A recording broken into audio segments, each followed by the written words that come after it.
봅시다. 인사하겠습니다.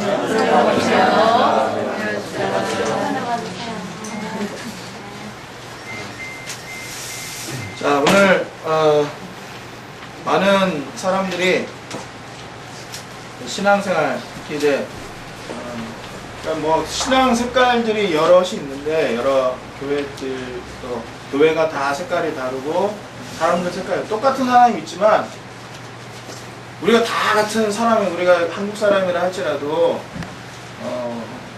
성격과 기질이 다른 것처럼 교회도 그렇거든요. 교회도 똑같은 예수님 있지만 교회가 색깔이 다르고 오늘 이제 더한 공동체 성수아 집사님하고 우빈이하고 따님하고 오셨는데 왜 자기네 교회 놔두고 우리 교회 왔을까?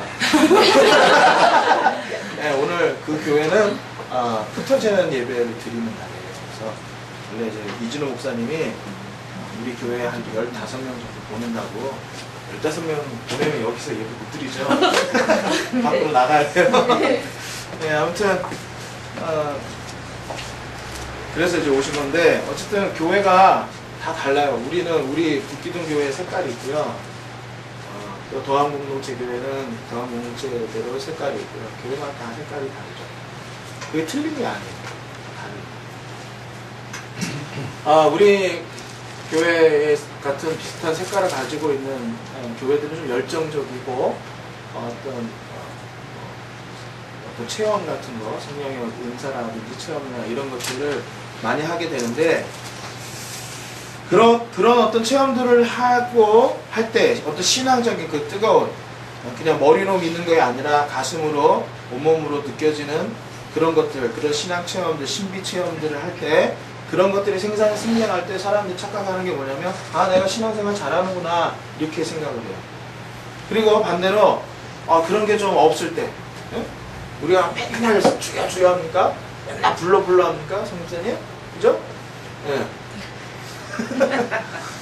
사람이 안 그럴 때도 있거든요. 그러니까 저도 목회하고 지금까지 목사가 돼서 지금까지 쭉 와봤지만 막 충만할 때는 은혜, 성령이 충만하고 그럴 때는 좋은 감정, 은혜 받아서 즐거운 감정도 충분하죠.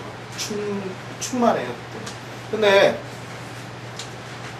우리가 잘 생각해야 될 게 뭐냐면 감정이 충만한 거하고 성령이 충만한 거하고 비슷하게 가지만 비슷하게 가지만 때로는 감정은 충만하지 않는데 성령이 충만할 때도 있어요. 아멘. 그럴 때도 있어요. 그걸 잘 분별을 해야 되는데 사람들이 그런 거를 잘 분별을 못해요. 그래서 그 감정적인 부분, 즐거운 감정들이 이런 신앙생활을 하면서 생긴 그런 감정들이 사그라질 때 내 신앙에 문제가 생겼구나 이렇게 생각하는 경우가 많습니다. 오래전부터 우리 한국교회는 예배에 찬양이라든지 드라마라든지 각종 영상이나 이런 것들을 삽입해서 감성적인 것들을 보조시키는 그런 연출들을 많이 하고 있습니다. 교인들에게 어떤 감동을 주고 정서적인 격앙을 일으키게 하려고 하는 그런 게 있어요. 그래서 어떤 여러 가지 그 음악도 사용하고 하는데 그러다 보니까 소위 예배를 통해서 뭔가 감정적인 고조가 일어나지 않으면 예배 안 드리는 것 같고 뭔가 예배 드릴 때 눈물 좀 흘려야 오늘도 찬양하시다 눈물 흘리신 분도 있는데 그럼 쥐어 짜는 데도 있어요. 마이너 코드 많이 들어간 그런 노래 계속 반복해서 부르면 갑자기 서글퍼지잖아요. 최집사님이죠? 저 양반 마이너 코드를 좋아하잖아요. 근데 여러분 우리가 경험해봐서 알지만 우리는 빠른 찬양하다가 울잖아요. 네. 그건 뭐예요? 슬퍼서 우는 거예요? 그러니까 어떤 그런 게 없으면 어떤 감정적인 카타르시스가 없으면 그날 예배는 싱거운 거고 은혜 받지 못한 거고 뭐 이렇게 생각을 해요.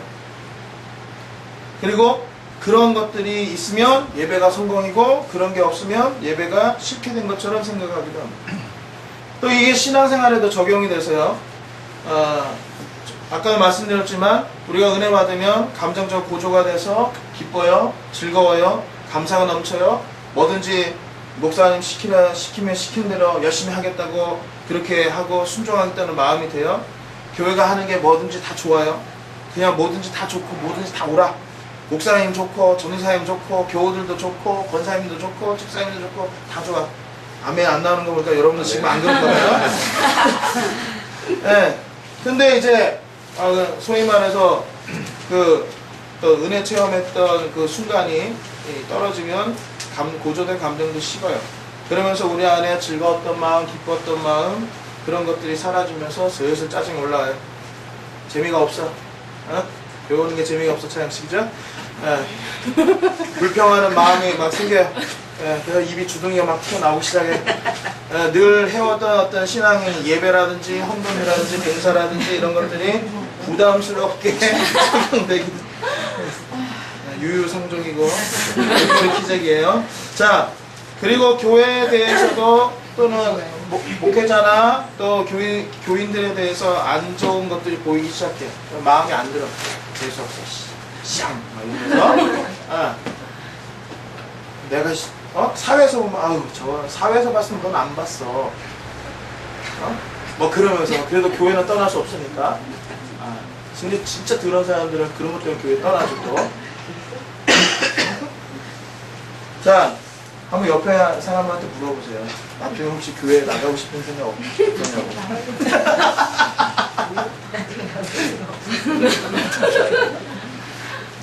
자, 아무튼 이런 경우, 이런 갈등이 있을 때 우리는 내 믿음이 곤두박질 치는 것처럼 그렇게 생각을 하게 되고, 그래서 소위 믿음이 좋다 이거는 항상 큰 은혜 받아서 항상 막 기분이 좋고 즐거워야 되고, 늘 해오던 봉사라든지 또 예배라든지 헌금 생활이라든지 모든 어떤 생활들이 즐겁고 기뻐야만, 그래야 이제 믿음이 좋다고 생각한단 말이에요. 근데 여러분, 저도 고백을 가끔 하지만 저도 어쨌든 설교하기 싫을 때가 있어요. 형님 이해 가세요? 예배 시간에 찬양하는데 목사님 위해서 기도합시다 라고 했을 때 그 스토리가 듣기 싫을 때 있어요. 그거는 이제 내 감정적인 상태가 오늘 설교 진짜 하기 싫어. 나도 예배자로 나왔지만 어쨌든 설교가 너무 싫을 때, 근데 걷다가 목사님 오늘 말씀에 은혜 받게 해달라고 우리 같이 기도합시다 라고 하면 얼마나 부담스러운지 몰라요. 저도 겪어요. 목사는 기분이 좋고, 저런 사람들도 그렇잖아요, 그죠? 늘 기분 좋게 말 찬양도 하고, 설교할 때 오늘은 이 말씀 전해야지. 항상 그런가요? 솔직히 말해봐. 아니요.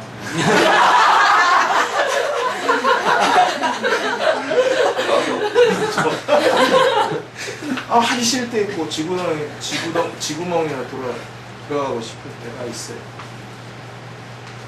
근데 그 상태를, 물론 그 상태가 믿음이 떨어졌을 수도 있지만 꼭 그런 감정의 상태가 됐다고 해서 또 무조건 믿음이 떨어진 건 아니라,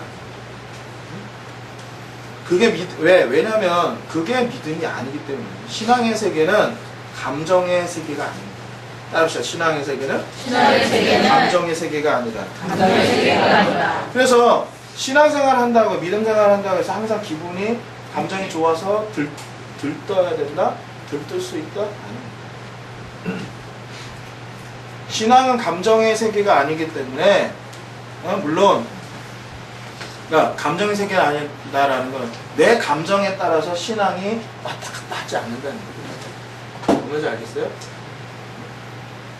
감정에 따라서 왔다 갔다 하지 않는다. 신앙이.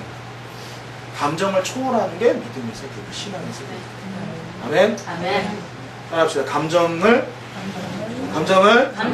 뛰어넘는 것이 신앙이다. 믿음이다.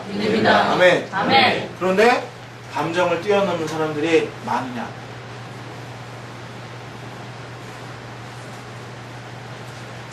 많은 사람들이 감정을 뛰어넘지 못하고 실패하는 경우를 많이 보게 됩니다. 여러분, 참된 신앙의 본질은 성경에서 말하는 신앙이라는 거, 믿음이라는 거, 감정에 대한 부분이 아닙니다. 어떤 사람이 믿음이 좋으냐? 믿음의 세계에서 평가하는 것. 우리 주님이 평가하시는 것은 뭐냐? 따라합시다. 열매.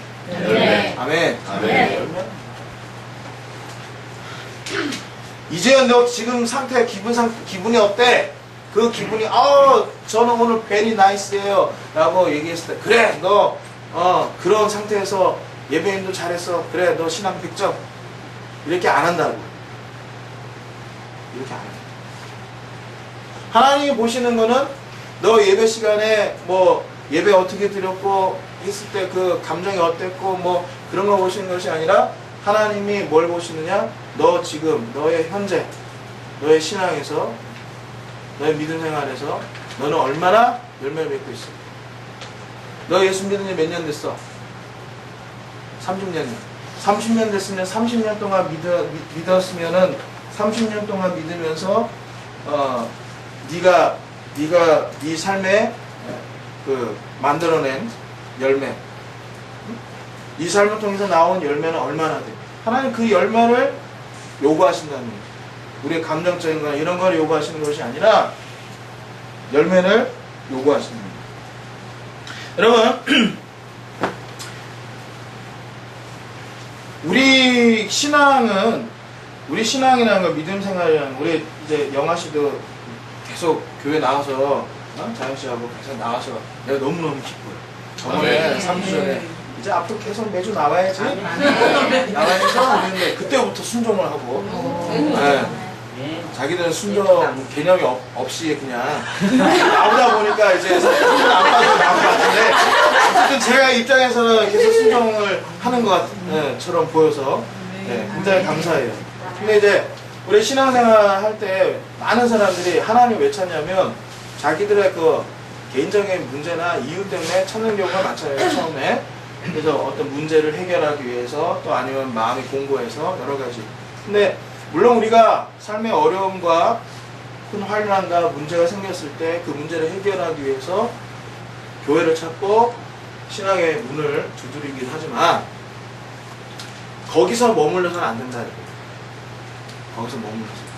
소라 씨가 우리 교회 나왔을 때도 역시 마찬가지로 여러 가지 문제들이 있었는데 그 문제를 하나님께 해결받기 위해서 어쨌든 나왔지만, 그러나 이제 어느 정도 신앙의 초보 수준을 넘어가면서 그러니까 교회 신앙생활을 하면서 더 이상 내 개인적인 이익과 그것만이 목적이 돼서 교회를 나온다면, 신앙생활을 한다면 그거는 잘못되는 거라고, 오류에 빠질 수가 있다.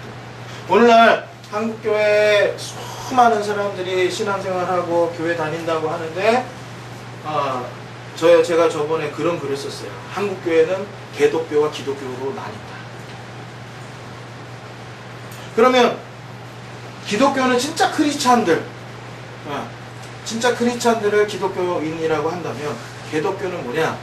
개독교는 종교란에 기독교라고 쓰면서 전혀 예수님하고 상관없이 사는 사람들이 소위 말하는 개독교란 말이에요. 그러면 그 개독교인은 누가 되느냐? 개독교인 누가 되겠습니까?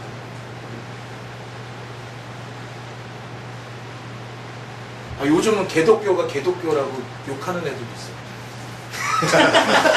지가 하는 거 보면 개독교 짓을 하고 있는데 개독교라고 욕하는 애들도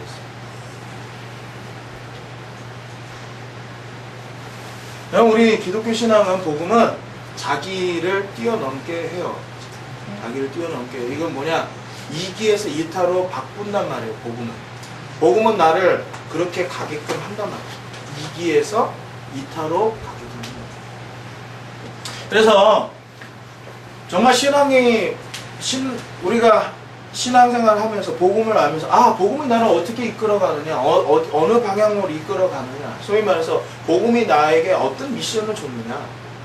두 가지 미션을 줬죠. 첫 번째는 뭡니까? 하나님 나라는 거죠. 하나님 나라. 이 땅에 주기도문에서 우리가 항상 고백하는 것처럼 하나님의 뜻이 하늘에서 이룬 것처럼 땅에서도 이루어지리다. 아멘? 아멘. 우리가 살아가는 이 땅에 하나님의 나라를 건설하라. 그래서 이 땅에 안하가 없고 소위 말해 가난한 자가 없고 또 억압과 차별과 눌림과 매임을 당하는 이들이 없게끔 하는 그런 세상을 만드는 데 있어서 우리의 삶을 던지라고 하나님 우리에게 말씀하시고 요청하셨죠. 아멘? 근데 우리가 항상 주기도문 암송할 때 주님의 뜻이 하늘에서 이룬 것처럼 땅에서도 이루어지기. 이거를 그냥 건성으로 할 게 아니라 그걸 항상 우리가 그게 바로 먼저 그 나라와 그 의를 구하는 사람들의 모습과 태도라는 거예요. 그게 있고 그 다음에 또 한 가지는 뭡니까? 하나님 우리에게 요구하시는 것은 뭐냐? 우리에게 어떤 미션을 주는 거예요? 내재적으로. 예? 자, 하나님 나라는 외면적인, 외향적인 거죠. 외체적인 거죠. 밖으로. 우리의 삶 밖으로, 그러니까 우리 내면 밖으로, 밖의 세계, 그 외면의 세계에서 하나님 우리에게 요구하시는 게 하나님 나라, 이 땅의 하나님 나라. 그러면, 내면에도 하나님 요구하시는 게 있어요. 그게 뭐냐? 바로 열매 맺는 거예요. 신앙의 열매 맺는 거예요. 신앙의 열매가 뭡니까? 오늘 갈라디아서 5장에 보니까 사랑, 희락, 화평, 인내, 자비, 양선, 충성, 온유, 절제 9가지 열매가 나오는데 이 9가지 열매 하나로 말하라면 덕스러운 덕이에요. 덕. 덕이고 결국 이 9가지 열매는 사랑으로 우리의 그 인격이 사랑 안에서 단련되어져서 나오는 그런 관계 속에서 나타나는 그러한 모습들, 그게 바로 9가지 열매랍니다.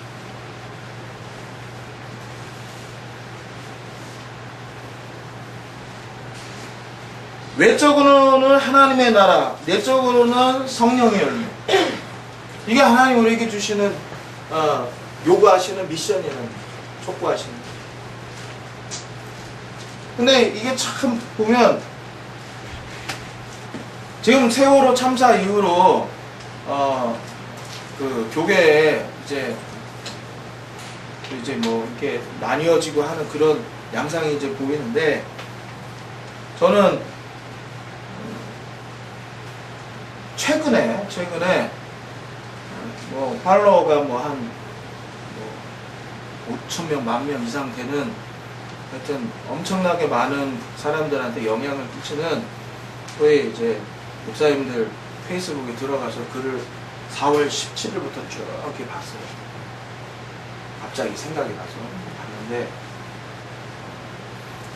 저렇게 영향력이 많으신 분이 세월호 참사에 대해서 한 번이라도 두 번이라도 좀 직접적으로 좀 이렇게 언급, 특히 사랑하는 아이들을 잃고 가족을 잃은 분들에 대해서 위로하는 메시지는 이건 당연한 거고 여기에 대해서 제대로 대처하거나 하지 못할 그런 어떤 정부나 그리고 지금 대한민국의 어떤 그런 시스템에 대해서 한 번이라도 좀 언급을 해줬으면 하는 바람으로 봤는데 없더라고요. 조금 실망스러웠어요. 그런데 계속 글을 썼더라고요.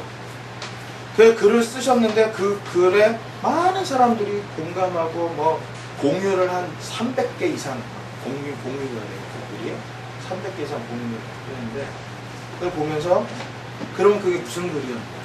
다 내면에 대한 거야. 내면에 대한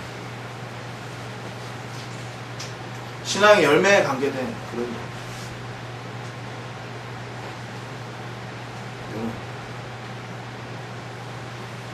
또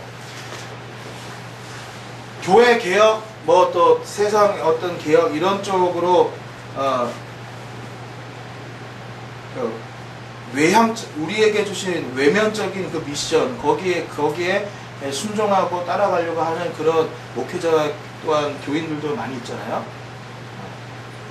많이 있는데 그분들 물론 안 그런 분들도 많아요. 그런데 그쪽은 대부분 보면 내면의 열매 맺는 부분에서는 좀 취약한 것 같다는 생각이 들어요. 그러니까 우리나라는 좀 그 뭐랄까 양극단으로 흐르는 게 있어요. 모 아니면 도야. 그런데 하나님이 우리한테 말씀하시는 건 두 가지 다거든요. 여러분, 남미의 해방신학이라는 게 있어요. 해방신학이 뭐냐면, 소위 말하는 남미에는 굉장히 그 제국주의의 그 나라들한테 강탈당하고, 나라를 강탈당하고 해가지고 굉장히 고생을, 지금도 고생을 많이 하잖아요. 그리고 이번에 브라질 월드컵, 이런 브라질 그 월드컵 경기장 짓는다고 하면서 그 사는 사람들 다 밀어내고 쫓아내고 그러다가 뭐 얼굴에다가 체류가스 뿌리고 뭐 총질하고 이런 게 일어나가지고 그런 일들이 있어서 도대체 누구를 위한 월드컵이냐 그래가지고 계속 지금 브라질 안에서는 시위가 일어나고 월드컵 진행되는 가운데서도 시위가 일어나고 경찰들이 중무장하고 실탄을 뭐 쐈다는 얘기도 나오고 하여튼 그러는데 남미의 역사가 바로 그렇거든요. 네? 압제와 박해받는 뭐 이런 그래가지고 마야 문명에 이런 거는 완전히 그 백인들한테 완전히 그 멸망당했잖아요. 어떤 종족은 그냥 깡그리 다 인종 청소를 해버리고 그런 역사가 있단 말이에요, 남미에. 그래서 그런 남미의 그런 그런 상황에서 나온 것이 소위 해방신학이에요. 근데 그 해방신학을 우리나라에 이제 소위 반공 이데올로기가 우리에 강할 때는 해방신학 하면 빨갱이 신학이라고 했어요. 그래서 다 빨갱이, 종북 좌파로 그렇게 몰았죠.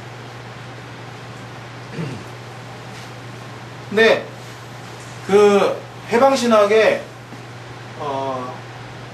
정신적인 지주 중에 한 분이 바로 구티에레즈라는 신부인데 이 구티에레즈 신부가 어떤 공식적인 모임에 나왔는데 사람들이 다 놀란 거예요.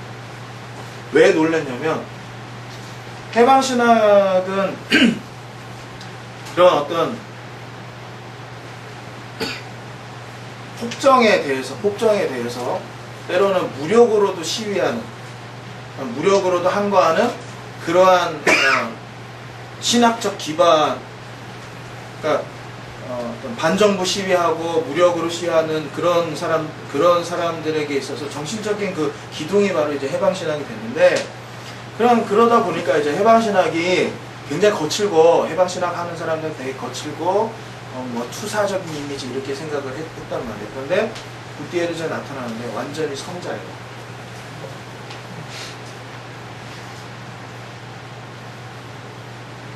너무 사람 좋게 생긴 거예요. 선한. 그 사람 다 놀리고. 제가 왜 이런 말씀을 드리냐면 하나님의 나라를 이 땅에 확장시키기 위해서 우리가 때로는 불가피할 때는 불의에 대해서 싸우기도 하고 투쟁도 해야 되는데 그거가 함께 같이 맞물려 가야 될 게 뭐냐? 예면의 열매다. 이게 뗄래야 뗄 수가. 근데 한쪽은 내면의 열매만 너무 강조하고 세상의 거는 귀 닫고 눈 가리고 가만히 있어라 이러고 또 어떤 불의에 대해서 한 거고 이렇게 개혁의 목소리를 높이는데 근데 만나서 대화하면 인격이 덜 성숙하고 남의 얘기 잘 안 듣고 아주 독선적이고 이런 사람들도 많이 있어요. 이 두 가지가 어쨌든 같이 가야 된다는 거죠. 자, 아무튼 이 신앙이란 하나님 우리에게 요구하신 것이 바로 이런 부분. 먼저 하나님의 나라와 의를 구하고 그리고 내 안에서 신앙의 열매, 성령의 열매를 길러내가는 것. 그것이 바로 신앙의 본질인데 제가 오늘 여러분과 함께 좀 더 이야기 나누고 싶은 것은 뭐냐면 우리가 열매 맺는 신앙에 대해서 좀 이야기해보자는 내적으로 열매 맺는 신앙. 갈라디아서 5장에 보면 성령의 열매가 나오는데 16절 보세요. 16절 읽어봅시다. 시작. 내가 이르노니 너희는 성령을 따라 행하라. 그리하면 육체의 욕심을 이루지 아니하리라. 아멘. 자, 여기 보면 너희는 뭘 따라? 성령을 따라 뭐하라? 행하라 라고 했습니다. 이 행하라는 단어는 페리파테오라고 하는데요. 이리저리 걷다라는 그런 의미를 갖고 있습니다. 즉 걷는 거예요. 그러니까 성령의 열매를 맺으려면 하나님 우리한테 요구하시는 내적인 열매, 성령 열매, 이 성령의 열매를 맺으려면 성령에 따라서 어떻게 해야 돼요? 성령과 함께 행하라. 행하라는 말이 뭐라고요? 걷는다. 성령님과 함께 걷는 거예요. 성령을 따라 걸을 때 성령의 열매를 맺는다라는 말씀이죠. 걷는다는 이 단어가 이사야 40장 31절 말씀하고 연결이 되는데 여러분 잘 아는 말씀이에요. 오직 여호와를 앙망하는 자는 새 힘을 얻으리니 독수리가 날개치며 올라갈 것이요 다른 박질하여도 곤비하지 아니하겠고 걸어가도 피곤하지 아니하리로다. 아멘.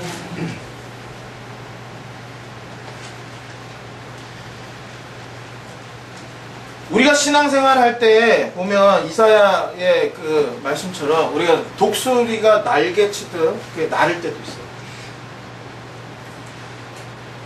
이렇게 보면 여기서도 보면 우리 정문사님, 나건사님을 지금 날고 계신 것 같고, 아멘?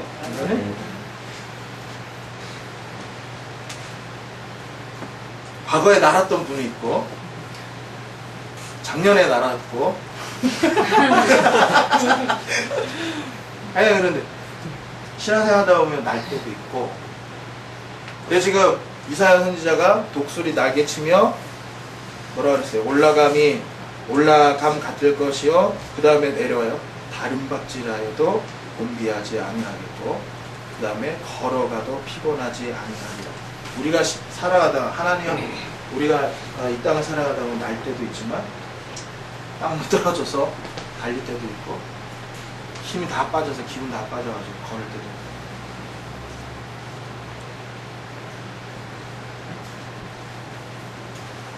그럴 때가 있죠. 독수리 날개 가듯 날아가듯 너무 좋고 신이 나서 힘든 줄 모르고 그렇게 살아갈 때도 있지만 땅으로 내려와야 될 때도 또 걸어야 될 때가 있어요. 대부분 걷죠. 우리 신앙생활 하는 데 있어서 하나님하고 함께 걷는다라는 거는 가장 힘든 거예요. 독수리 날개치며 올라감 같은 다른 박자라도 걸어가도 피곤하지 아니하다. 걸어가는 게 제일 피곤한 일이니까 이런 표현을 쓰는 거죠. 그래서 우리는 하나님하고 같이 동행하면 맨날 날 줄 알았어. 그쵸? 네. 맨날 날 줄 알았는데. 나도 그래. 이제 좀 날 때가 됐나? 몸무게가 무거워서 못 나는지 하여튼 날 때가 있는데 나는 것 같은데 갑자기 내가 지금 뛰고 있고 걷고 있어. 그 걷는 게 너무 지루해. 가도 끝이야. 여러분 그런 경험 해보셨어요? 힘 다 빠졌을 때 걷는 거야. 운동하려고 걷는 게 아니라 어딜 가는데 아무리 걸어도 저 도대체 언제 가? 경제적으로 어려웠던 분들은 차비가 없어가지고 걸어 다니시는 분들도 있을지 모르는데 우리도 그럴 때가 있었거든요. 우리 집도 차비가 없어서 걸어 다닌 적도 있는데 지금 말고요. 예전에 그럼 가도 끝이에요. 그럴 때 도대체 언제 도착하지? 언제 그 목표에 도달하지? 그럴 때가 있어요.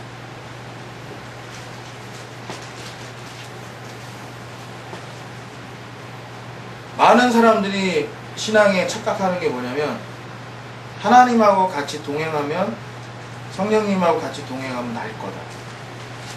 맨날 날 거다. 그렇지 않아.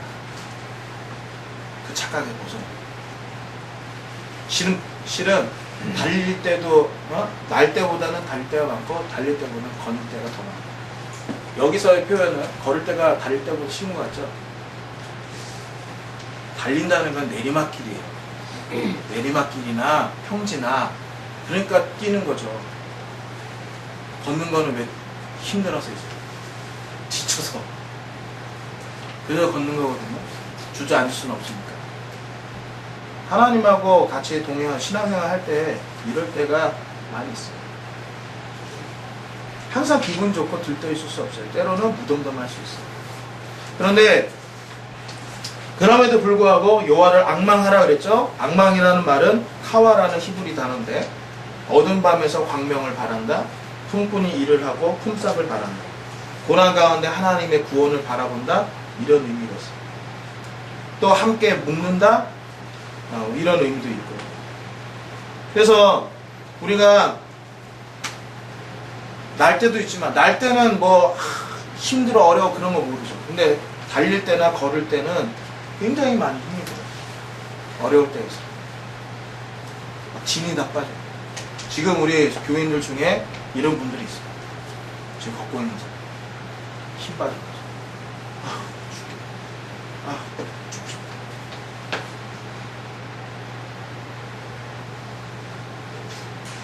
내가 모르는 것 같지만 다 알아요. 표정만 봐. 저분은 지금 힘들구나. 죽고 싶다는 말을 많이 하겠네요. 근데 여러분,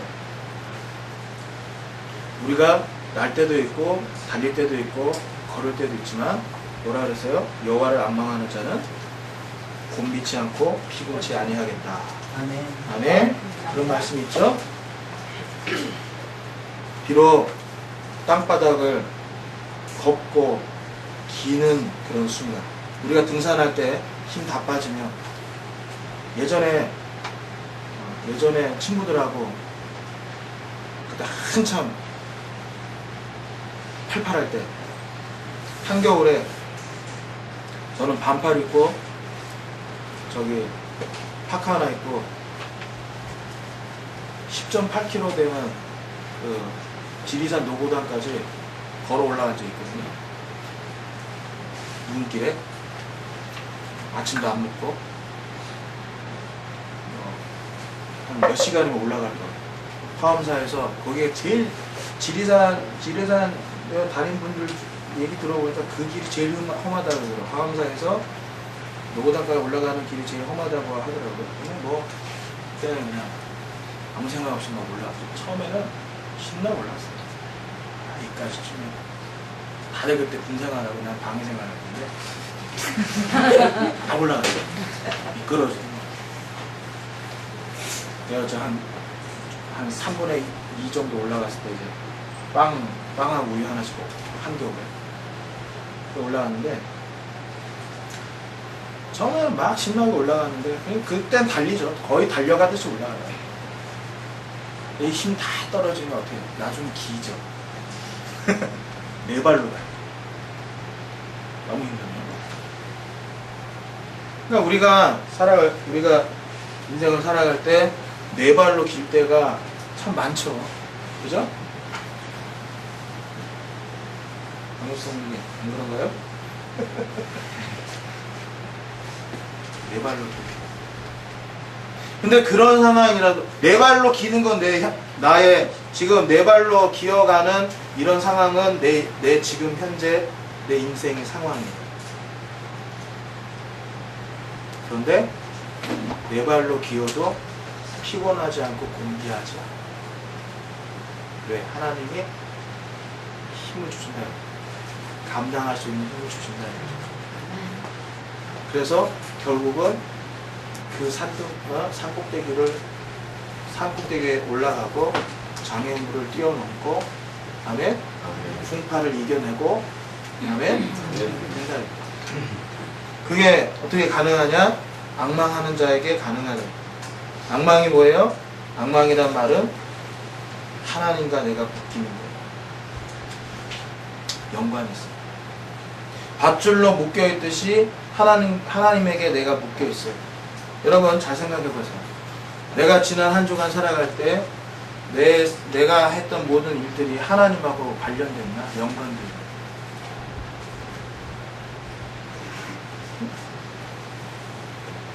일주일에 교회 한번 와서 그때만 하나님 찾지 말고 평상시에 내가 살아갈 때 월요일부터 토요일까지 하루하루 1분 1초 하나님하고 내가 관련 있는 생각, 관련 있는 말, 관련 있는 만남, 관련 있는 행동 했나요?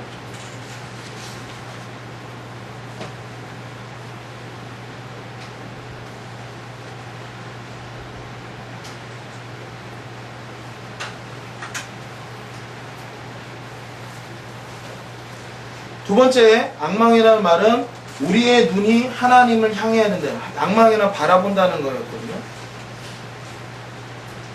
내가 일주일 동안 살아가면서 내 시야가 하나님으로부터 멀어지진 않았는가 점검해야 된다는 거예요. 우리는 내가 내 시야가 하나님에게서 멀어질 때, 그러니까 내가 바라보는, 내가 하나님을 이렇게 계속 주시하고 바라봐야 되는데 하나님을 보지 않고 다른 걸 쳐다보기 시작하면 어떻게 됩니까? 정욕이 올라오고 성화가 일어나지 않고, 하나님을 막 바라볼 때는 사람들 예수 안 믿는 사람들, 예수 안 믿는 친구들 돈 자랑, 그 사람 자랑할 게 뭐 있어요? 돈 자랑하고 차 자랑하고 이런 자랑하고 저런 자랑하고. 항상 보면 이 세상에는 나보다 많이 가진 사람들이 있어요. 나보다 높은 사람들이 있어요. 그리고 이 세상은 우리를 항상 비교하게끔 만들어요. 우리가 살아가는 세상은 자꾸 서로 비교를 하고, 그래서 그 비교 가운데 평가를 내려요. 그러니까 나도 모르게 평가질을 당하죠. 평가를 당하죠. 그리고 평가를 하는 이 세상에 살고 있는 우리들은 또 스스로 나와 다른 사람들을 평가를 해요. 그럼 그 평가의 기준이 뭐냐? 세상 사람들하고 똑같이 평가를 하는 거예요.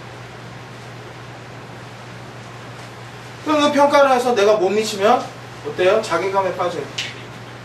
특히 이제 나이가 40 넘어가면, 아직 30대는 잘 모를 거야. 40대가 가면 내가 40평생 살면서 내가 아직 돈 요거밖에 돈 모은 것도 없고, 뭐도 없고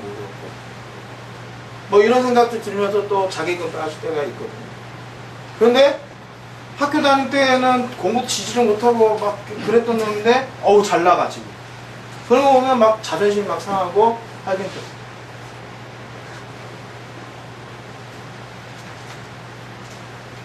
예를 들어서 말씀드리는 건데, 바로 이런 것들로 인해서 막 다운이 되고, 더 그냥 지금 내가 기는 상황인데 더 힘들어 막. 여러분, 우리가 하나님을 악망하고 하나님을 바라보면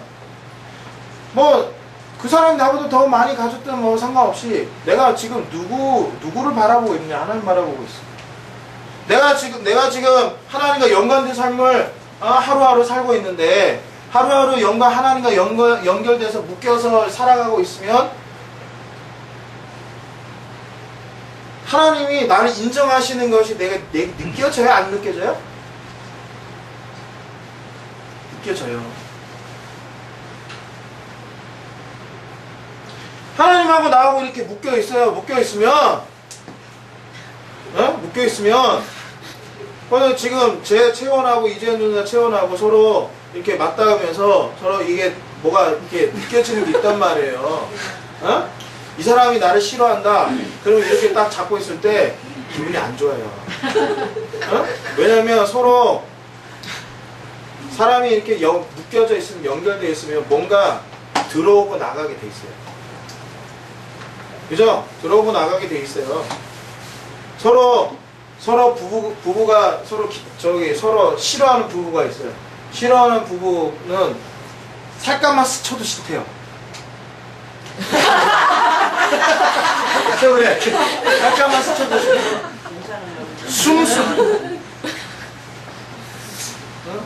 숨 쉬는 것도 싫고, 숨결이 닿는 것도 싫대요. 근데 그런 상태의 사람한테 서로 손 좀 잡아보실래요? 손 좀 잡아라. 나왔을 때 이분들은 안 그래요. 이분들은 사이가 좋겠죠? 좋은 사람들이에요. 좋은 사람들은 이게 손을 잡으면 집에 가서 싸움 좋아해야 돼. 이런 상태에서는 괜찮은데, 자, 손 내리세요. 서로 사이가 안 좋고 좀 이게 막 원수같이 지내는 그런 부부다. 근데 겉으로 봤을 때는 교회 올 때나 뭐 사람들 많을 때는 좋은 척하고 가면 쓰고 우리 부부는 굉장히 행복해요. 이런 부부들 요즘 많거든요. 그런 사람들은 손을 잡으라고 하면은 뭐가 느껴질까요? 이 새끼가 날 싫어하는 거야. 이런 게 막 느껴지죠. 냉담함이 느껴지고. 하나님하고 우리하고 묶여져 있을 때 하나님이 야 재현아 내가 널 좋아해. 내가 널 사랑하고 있어. 느껴져요? 안 느껴져요? 느껴져요. 근데 내가 살아가면서 규섭아 내가 너를 좋아해. 이게 잘 안 들려. 하나님 야 규섭아 내가 너를 인정하고 있어. 너 잘하고 있어. 라고 하나님이 이렇게 말씀하시는데 그게 막 일주일을 살아가면 안 느껴지니까 죽고 싶어.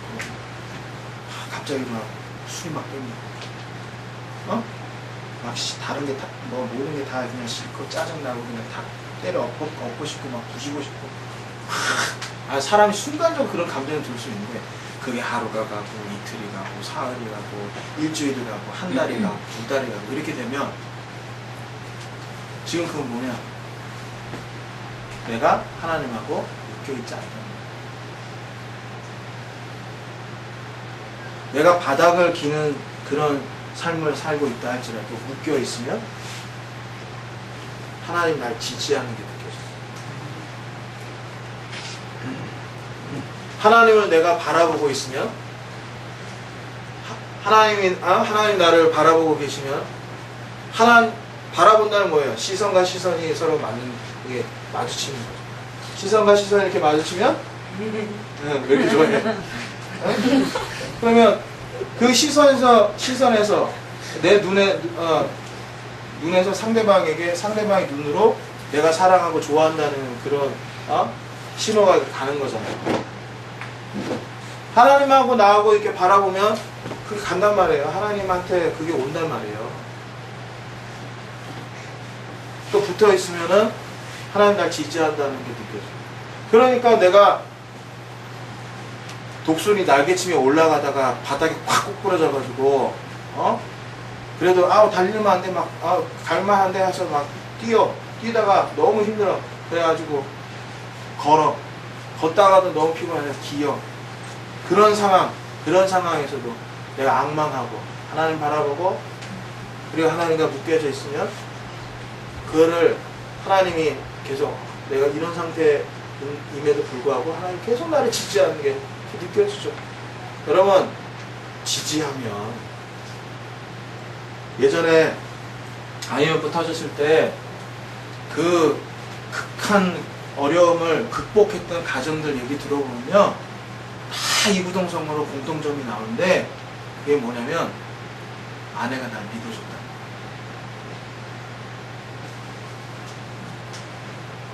아내가 날 지지해줬다는 거예요. 그 IMF 터졌을 때 실패한 가정들 그리고 깨진 가정들 얘기 들어보면 아이고 당신이 그렇지. 당신같이 왜 그 지랄을 해가지고 말이야. 기지가 아니라 뭐야? 막 성토하고 막 죽네 사네 네가 잘했니 못해 하고 막 지지고 먹고 싸우는 그런 가정이 깨졌어요. 가장들 중에 막 목숨을 스스로 끊은 사람들이 많잖아요. 그런데 극복한 가정들 보면 서로 지지하는 거예요. 그래서 그 어려운 환난을 함께 뛰어넘었다는 거죠. 우리가 하나님은 우리가 바닥을 기든 독수리 날개치며 날아서 올라가든 뛰든 우리 항상 언제나 어디서나 나를 지지해 주시고 나를 바라봐 주시고 자꾸 나를 이렇게 쳐다보시는데 내가 눈을 안 맞추는 거야 실은. 하나님이 나하고 이렇게 어깨동무하거나 안거나 포옹하고 싶은데 하나님 안으려고 하는데 싫어하고 자꾸 등 돌리는 거야. 그런 상태. 그런 상태가 되어졌을 때 하나님처럼 살고 싶겠어요? 하나님 뜻대로 살고 싶겠어요? 아니죠. 여러분, 성령을 따라 행하라 그랬어요. 주님을 앙망해라. 주님을 앙망해라. 주님을 앙망하는 게 뭐라 그랬어요? 바라보는 거, 그리고 같이 묶여있는 거. 내 말과 행동과 내 생활이 하나님하고 뭐든지 연관이 돼요. 네? 연관이 돼요. 그렇게 연관이 되고 그렇게 쳐다보고 바라보고 할 때 성령에 따라 그렇게 하게 될 때 우리 안에서 열매가 맺어지는 거지. 성령의 9가지 열매가 그냥 생기는 게 아니에요. 여러분, 제가 요즘 불신자들, 물론 제가 개척하면서 불신자들 많이 만났지만 요즘은 특히 이제 교회 안 다니는 예수 안 믿는 과거 친구들을 요즘 많이 만나게 되는데 그 중에 보면 정말 성품이 너무너무 좋은 애들이 있어요. 쟤는 다 교회만 다녔어요. 그 반대로 교회를 열심히 다니는데 성질이 지랄맞은 사람들이 있어요. 그리고 안 변해, 안 바뀌어. 왜 저럴까?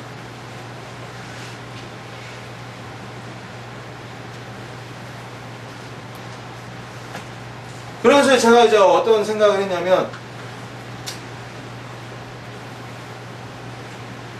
뭐 은혜 받고 성령 충만 받고 뭐 하고 뭐 무슨 체험하고 그 중요한 거 아니에요. 마음이 중요한 거죠. 마음밭이 중요한 거죠. 성품이 좋은 사람이 중요한 거죠. 성품이 참 중요한 거죠. 근데 요즘 들어 어제 다시 말씀 준비하다가 이제 깨달은 건 뭐냐면,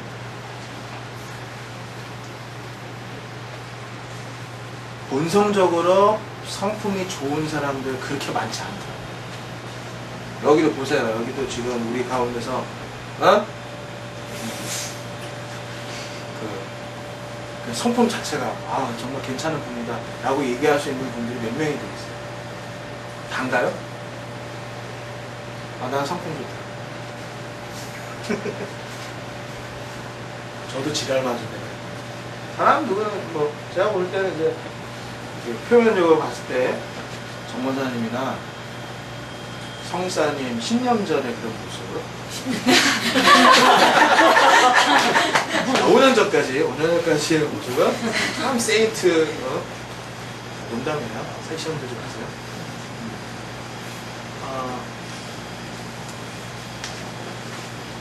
태어나면서부터 천성적으로 착한 사람도 있어요. 그런 사람 말고 보통은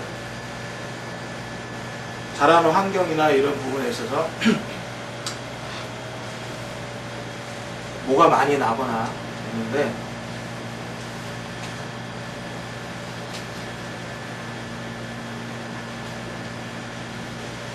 크리스찬 안에는 천성적으로 착한 사람보다는 예수 믿고 나서 착해지려고 노력하는 사람들이 있어요. 그러니까 교회 안에는 예수 믿고 나서 복음에 따라서 착해지려고 노력하는 사람이 있고 노력하지 않는 사람이 있어요. 착해지려고 노력하는 사람들은 성품 변해요. 바뀌어요. 변화가 일어나요. 그런데 내가 어때서? 하면서 자기를 전혀 바꾸려 하지 않는 사람들은 목사 할아버지가 와가지고 설교를 해도 안 바뀌어요. 저는 착각한 게 있어요. 뭐냐면 하나님의 말씀으로 사람이 바뀐다. 사람이 바뀐다.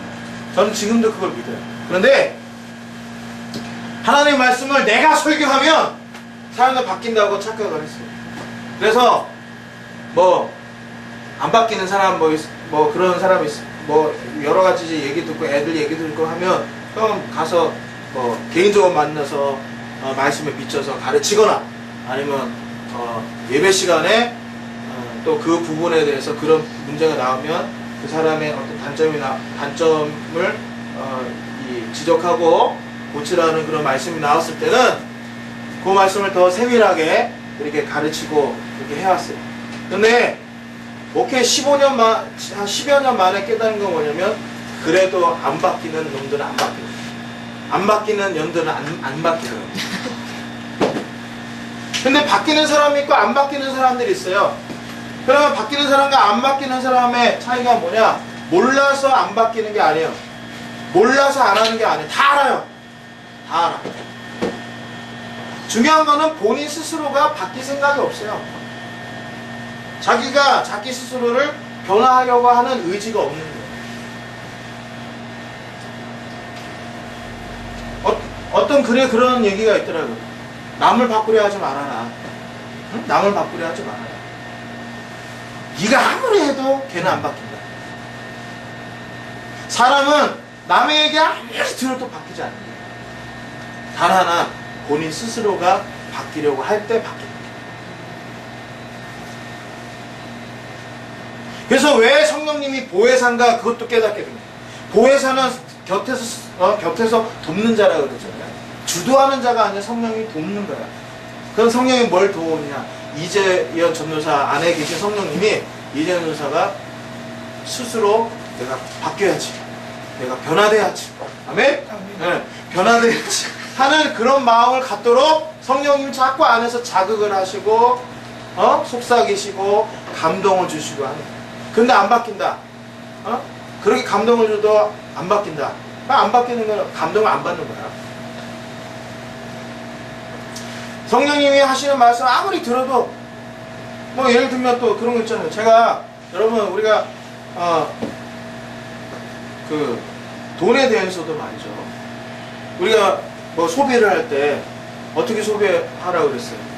필요냐, 욕구냐, 욕망이냐. 응? 제가 어느 그 강연에 갔더니 그분은 필요냐 아니면 원투냐, 내가 원하는 것이냐, 뭐 이렇게 이제 얘기를 하는데, 아무리 소비에 대해서 필요한 것만 사세요. 원하는 걸 사는 것이 아니라 필요한 걸 사야 된다. 아무리 얘기 듣고 해도 안 바뀌어서 안 바뀌어요. 자기가 저건 사야 돼. 자기한테 지금 필요도 없는데 저거 사고 싶어 라고 하면 그냥 사는 사람이 있어요. 크리스천 중에 아직도 쇼핑 중독이나 인터넷 중독에 빠져가지고 그 중독에서 헤어나오지 못하는 사람도 있어요. 그럼 왜 그러느냐? 알코올 중독자들, 우리 교회 예전에 알코올 중독자도 참 많았거든요. 지금은 근데 술을 계속 은혜 받고 성령 충만한데도 술을 안 끊는 분이 있어가지고 나중에 이제 얘기했더니 이분은 술을 끊을 생각이 애초에 없었어. 아예 없더라고요. 그 술 때문에 집 말아먹고 가정 깨지고 했는데도 불구하고 그 술을 끊을 생각이 없는 거예요. 나중에 우리 교회 떠나고 한 2년 지나고 나서 만났더니 그제서야 술을 끊었더라고요. 그러나 아무리 앞에서 얘기를 해도 본인이 바뀌려고 안 하면 안 바뀌어요. 그리고 그 바뀌려고 하는 의지는 어디서 생기느냐? 내 스스로가 그게 갖는다고 생기냐? 아니에요. 하나님을 앙망하고 하나님과 연결될 때, 아멘? 아멘. 그때 그 변화해야 되겠다는 그런 마음들이 생기고, 그런 마음들이 생기면서 성령님의 도움을 구해서 내가 자꾸 변화되려고 노력할 때 그것이 쉬운 게 아니라고 그랬어요. 갈라디아 5장 24절에 그리스도 예수의 사람들은 육체와 함께 그 정욕과 탐심을 십자가에 못 박았느니라. 아멘. 아멘. 그 정욕과 탐심을 십자가에 못 박았다. 여러분, 정욕과 탐심은 내가 하고 싶은 대로 가는 게 정욕과 탐심이에요. 지금. 아씨 그런 게 어딨어. 그러면 내가 하고 싶은 말 하는 거지. 내가 사고 싶으면 사는 거지. 누가 날 막아? 누가 내 앞길 가면 난 내 하고 싶은 대로 할 거야 하는 게 소위 말해서 정욕과 탐심이에요. 그 정욕과 탐심을 그리스도인들은 십자가에 못 박았다. 정욕과 탐심의 제동이 걸렸다는 거예요. 뭐가? 예수 그리스도 십자가. 내 안에 계신 예수 그리스도의 십자가가 거기에 제동을 건단 말이에요. 그럼 그 제동을 걸릴 때 그게 쉬워요? 정욕과 탐심을 꺾는 게 그게 쉽습니까? 어려워요. 쉽지 쉽지 않아요. 기분 나쁘면 승질을 내야 돼. 표현할 거 다 해야 돼. 이런 사람이 공동체를 생각해서 우리가 사랑의 마음으로 우리가 주님이 원하시니까 그러니까 승질 나도 참고 때로는 할 말 안 할 말 가려가면서 하려고 하는 그런 노력과 의지, 그게 심리학이에요. 여러분 습관 하나 바꾸는 게 그게 심리학이에요. 쉽지 않아요. 그리고 때로는 그거 정말 죽어도 하기 싫은 게 있어요. 정말 죽어도 하기 싫은 게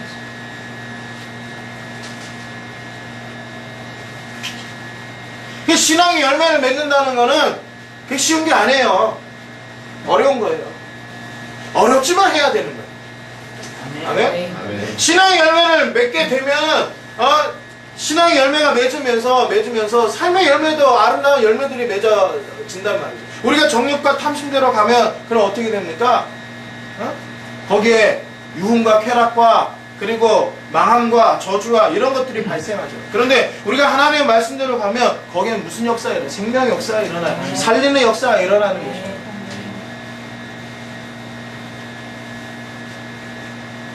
오늘 안타까운 거는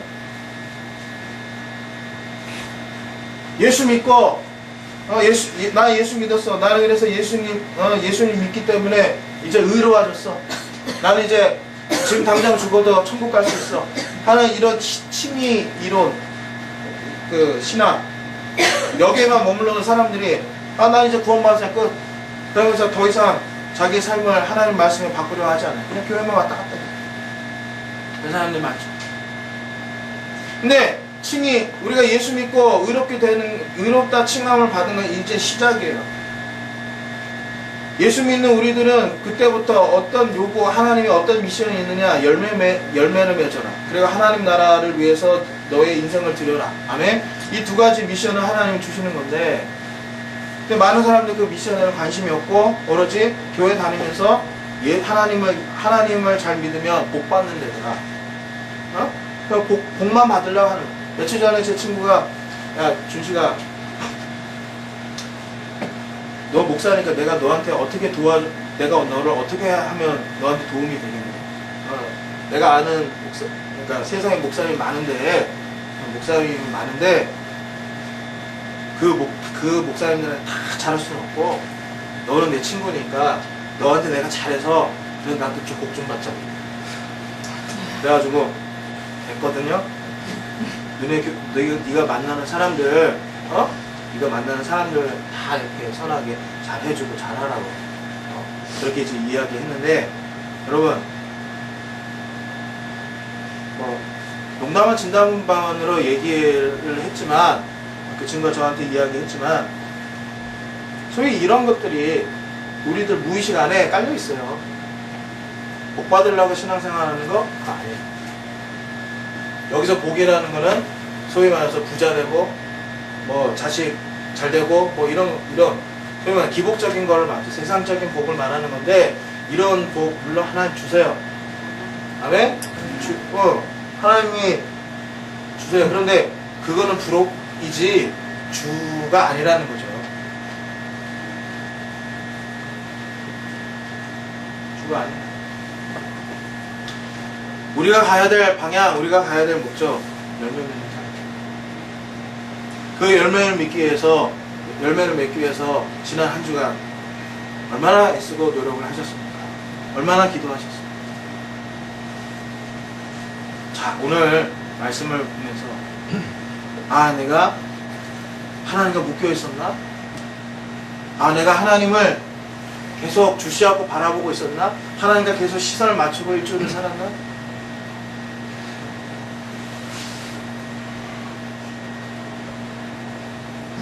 그게 질문 던졌을 때 못 맞췄어. 안 묶여 있었어. 라고 생각이 든다면 이번 한 주간은 회개하시고 시선을 맞추려고 애를 쓰세요. 어떻게든 하나님하고 연관돼서 생각하고 말하고 행동하세요. 아멘. 아멘. 그리고 어떻게든 사랑의 사람이 되고요. 사랑의 사람이 되고, 나의 정욕과 탐심이 올라올 때마다 지려 밟고, 어? 아멘? 지려 밟고 한번 노력을, 그렇게 스스로 그렇게 노력하고 하는 사람들은 변화가 일어나요. 아예 아유 나는 귀찮아 안 해. 나는 내 식이 있어, 내 방식이 있어. 여러분, 우리가 내 방식이 어디 있어요? 하나님 방식에 내가 맞춰야죠. 그게 크리스찬이죠, 그렇죠? 오늘 말씀을 잘 기억하면서 기억하셔서 정말 열매 맺는 그러한 아름다운 성도들 되시기를 주님으로 축복합니다.